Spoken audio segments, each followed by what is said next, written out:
America మనపై ఆంక్షలు విధిస్తామని బెదిరించింది. కానీ భారతదేశం ఆ బెదిరింపులకు తలవంచలేదు. మేం ఢిల్లీ, ముంబైలను టార్గెట్ చేస్తాం. మన శత్రు దేశం పాకిస్తాన్ నుండి ఇలాంటి బెదిరింపులు ఎప్పుడూ వస్తూనే ఉంటాయి. ఒకవైపు చైనా తన స్టెల్త్ ఫైటర్ జెట్లతో సరిహద్దులో కవ్విస్తుంటే, మరోవైపు పాకిస్తాన్ F-16లు, డ్రోన్లతో మనల్ని బెదిరించాలని చూస్తోంది. కానీ మనం మాత్రం ఇక్కడ ప్రశాంతంగా నిద్రపోతున్నాం. ఎందుకో తెలుసా? మన తలపైన ఒక అదృశ్య కవచం ఉంది. ఇండియన్ ఆర్మీ ముద్దుగా పిలుచుకునే ఆ కవచం పేరే S-400, మన ఆధునిక సుదర్శన చక్రం. ఒక్కసారి ఈ S-400 సత్తా ఏంటో చూద్దామా? ఒకే ఒక్క ట్రక్, అందులో 4 పవర్ఫుల్ మిసైల్స్ ఉంటాయి. ఇది శత్రువుల ఫైటర్ జెట్స్, డ్రోన్లు అసలు మన బోర్డర్ దాటక ముందే 400 కిలోమీటర్ల దూరంలో ఉండగానే గాల్లోనే వాటిని బూడిద చేయగలదు. ఒకేసారి 300 టార్గెట్లను పసిగట్టి మ్యాక్ 14 అంటే శబ్దానికంటే 14 రెట్ల వేగంతో దూసుకెళ్లి కొడుతుంది. అంటే శత్రువు తప్పించుకునే ఛాన్స్ 0 అన్నమాట. నిజానికి మన దేశాన్ని కేవలం ఈ S-400 మాత్రమే కాదు, ఏకంగా 5 అంచెల భద్రతా కవచం రక్షిస్తోంది.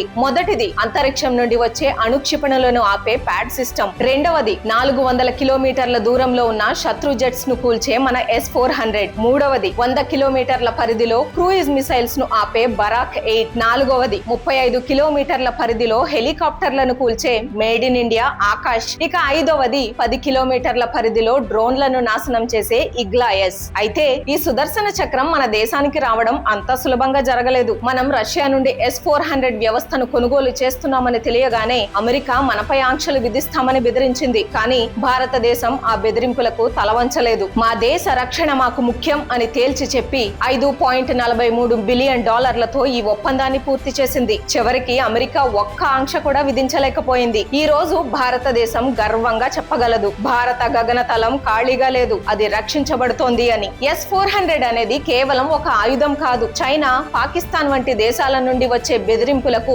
భయపడకుండా తగ్గేదేలే అని చెప్పగల ధైర్యం. ఈ రోజు మనం S-400 ను దిగుమతి చేసుకుంటున్నాం. కానీ రేపు ప్రాజెక్ట్ కుషా పేరుతో మనమే సొంతంగా ఇలాంటి వ్యవస్థలను నిర్మించుకోబోతున్నాం. ఆయుధాల విషయంలో ఏ దేశం మీద ఆధారపడకూడదన్నదే ఈ ఆత్మ నిర్భర్ భారత్ లక్ష్యం. ఈ కొత్త బలమైన భారతదేశం గురించి మీకేమనిపించిందో కింద కామెంట్స్ లో చెప్పండి. మన దేశ సైనిక శక్తి గురించి ప్రతి భారతీయుడికి తెలియచేయడానికి ఈ వీడియోను షేర్ చేయండి. జై హింద్. ఈ విషయం గురించి ఇంకా క్లియర్ గా తెలుసుకోవాలి అంటే ఫుల్ వీడియో చూడండి.